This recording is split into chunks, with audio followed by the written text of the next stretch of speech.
Welcome to the mind of Mactastic.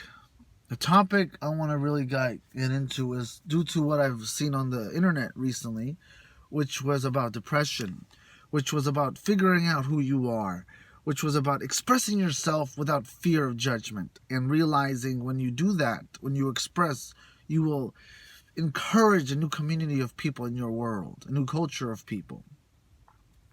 And the two ideas is depression, and the question is, who am I? And that's the question we have to ask ourselves every day.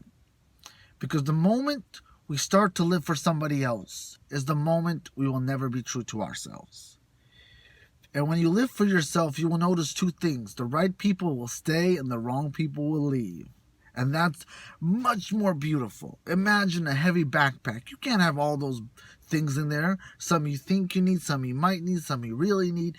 Once you realize who is important in your life, life will become less stressful. You will stop impressing people and you will start expressing yourself. And you will realize that once you are free to be you, and people either want to do that with you or simply just support you. Oh my goodness, what a feeling it is. I'm not into a lot of things, but if I see someone striving to do their cooking channel, their book, they want to get back into fitness, they want to take a vacation and do their passion, I will support them 100% because they're doing themselves.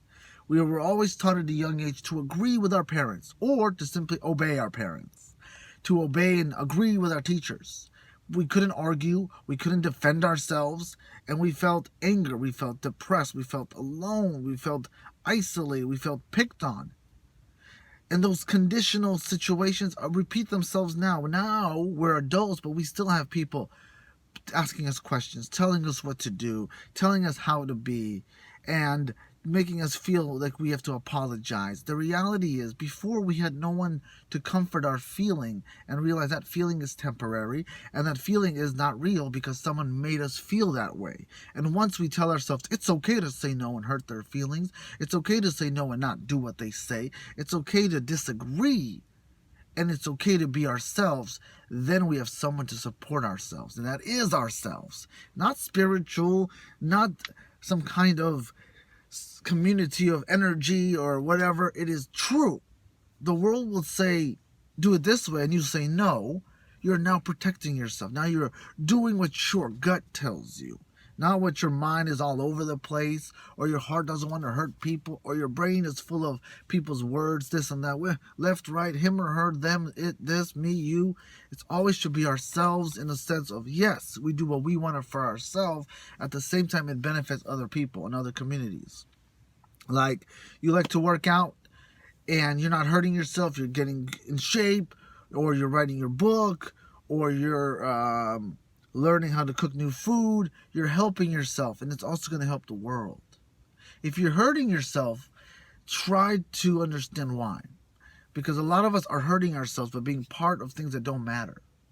We're making the other persons or peoples or places a priority over our feelings. We want to make them feel better. But that pattern was when we were children. We were there to make our parents feel good, right? In a sense, because we agreed with them. We did what they wanted us to do. Or we agree with our teacher that we will do this and da-da-da-da to feel good, because now they feel good, so we feel good. But at the end of the day, the long-term effect is we never felt good. Most of us get into the depression state. And how do we beat that? How do we get out of that? Well, depression is simply what I always believed for a while, which is our body telling us we are not who we are meant to be. Anxiety. We are not who we are meant to be. I never wanted to be a career that I got into. So I changed my decision by saying no to wanting more of something I didn't like and saying yes to something I really loved. It's not about money. It's about legacy. It's about growth. It's about contribution. It's about benefit. It's about joy. Once you challenge yourself in what you love and you realize, what I want to do fitness, I want to write a book, I want to build houses. Well, the funny thing is, we have no excuses in our time now. We have the click of a button. We could find out so much in one day that our brain will get tired. But we will have so much information to create what we want.